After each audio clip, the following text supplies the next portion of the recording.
Əziz qardaşlarım, biz elə bir aydayıq ki, bu ay mübarək bir aydır. Şaban ayı. Bundan sonra gələn ay Ramazan ayı. Uca Allah'tan dilərəm ki, Allah Subhanahu wa Taala bütün müsəlmanları iman ilə, ihsan ilə o mübarək aya yetişdirsin.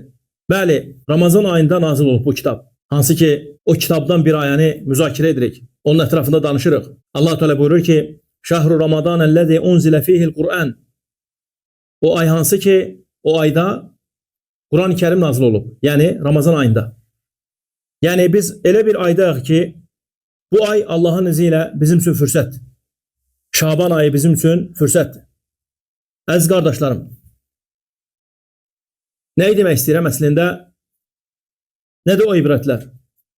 Hansı ki biz yaşayırıq. Hələ də biz möhlət diyarındayıq. Hələ də Allah Subhanahu wa Taala bizi yaşadır. Bizlərdən bəzilərimiz 40 yaşımıza, bəzilərimiz 50 yaşımıza, bəzilərimiz 60 yaşımıza gəlib çatmışıq. Möhlət diyarındayıq. Vallahi ki bu günlərdən istifadə etmək lazımdır. Bu günlərin qədrini bilmək lazımdır.